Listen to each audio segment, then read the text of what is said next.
গত এক বছর ছাড় দিয়েছি, জুলাই ঘোষণাপত্রে ছাড় দিয়েছি, জুলাই সনদে কোনো ছাড় হবে না। 1% ছাড়ও জুলাই সনদে দেওয়া হবে না। যে গণ অভ্যুত্থানের এক বছরে আমরা কি পেলাম, তরুণরা কি পেল, দেশ কতটুকু পরিবর্তন হলো, কারণ এই হিসাব নিকাশ না করে নিলে আমরা বুঝবো না আমাদের আগামীর দায়িত্বটা কি। গণ অভ্যুত্থানের এক বছরে আমাদের আকাঙ্ক্ষা পূরণ হয় নাই। যে নতুন বন্দোবস্তের জন্য আমরা লড়াই করেছিলাম, জীবন দিয়েছিলাম, জীবন দিতে প্রস্তুত ছিলাম, সেই নতুন বন্দোবস্ত, নতুন বাংলাদেশ আমরা পাই নাই। ফলে আমরা সেই সময় থেকে এখন পর্যন্ত বলে এসেছি, এই জন্য আমাদের জুলাই গণ অভ্যুত্থান সমাপ্ত হয় নাই। আমাদের এই লড়াই, তরুণদের এই লড়াই, এই দায়িত্ব সমাপ্ত হয় নাই। আমরা দেখেছি ৭১ পরবর্তী বাংলাদেশে কিভাবে লুটপাট হয়েছে, কিভাবে রক্ষী বাহিনী তৈরি করে গণতন্ত্রকে হত্যা করা হয়েছে, লুটপাট করা হয়েছে, বাকশাল কায়েম করা হয়েছিল। আমরা দেখেছি ৯০-এর গণ অভ্যুত্থানের পরেও যেই প্রতিশ্রুতি জনগণকে দেওয়া হয়েছিল, ছাত্র সমাজকে দেওয়া হয়েছিল, সেই প্রতিশ্রুতি রক্ষা করা হয় নাই। ফলে ২৪-এর গণ অভ্যুত্থানকে ব্যর্থ করে দিতে, ২৪-এর গণ অভ্যুত্থানের প্রজন্মকে প্রতারিত করতে সকল ধরনের আয়োজন সম্পন্ন হয়েছে। কিন্তু আমরা বলতে চাই, সমীকরণ এখনই শেষ হয়ে যায় নাই। ফলে যারা এখনই সমীকরণ মিলায় ফেলছে, তারা ভুল পথে হাঁটছে। গণ অভ্যুত্থানের শক্তি, তারুণ্যের শক্তি এখনো রাজপথে আছে, এখনো মাঠে আছে। গত এক বছর ছাড় দিয়েছি, জুলাই ঘোষণাপত্রে ছাড় দিয়েছি, জুলাই সনদে কোনো ছাড় হবে না। 1% ছাড়ও জুলাই সনদে দেওয়া হবে না।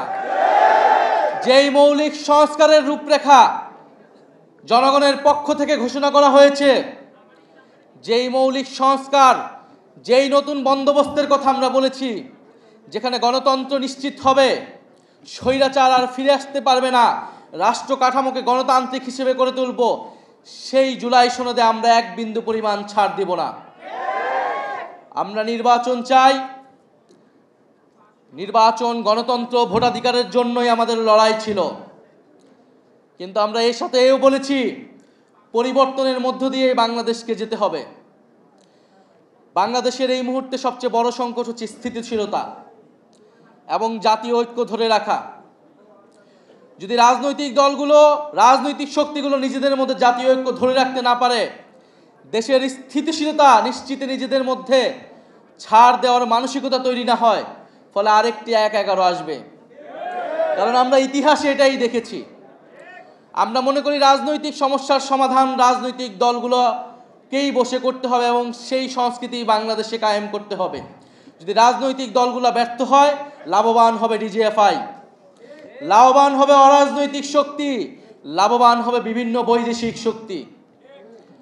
আমরা গণ অভ্যুত্থানের পরে ফলে যেই জাতীয় ঐক্যের স্বার্থে, বাংলাদেশের স্থিতিশীলতার স্বার্থে গত এক বছর ধরে গণ অভ্যুত্থানের শক্তি, বৈষম্য বিরোধী শক্তি, জাতীয় নাগরিক পার্টি বারবার ছাড় দিয়ে গিয়েছে।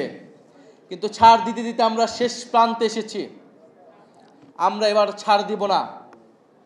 আমরা এবার আদায় করে নিব যে গণ অভ্যুত্থানের পরে নতুন বাংলাদেশের প্রতিশ্রুতি আমরা দিয়েছি, যে গণতন্ত্র প্রতিষ্ঠার, বৈষম্যহীন বাংলাদেশ প্রতিষ্ঠার প্রতিশ্রুতি দিয়েছি।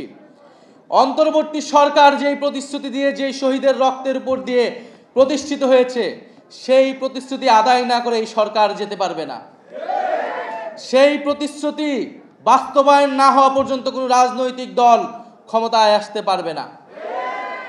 ফলে আমরা এখনো বলবো, আসুন জাতীয় ঐক্যের স্বার্থে, স্থিতিশীলতার স্বার্থে আমরা সেই প্রতিশ্রুতিগুলো একে একে পূরণ করি।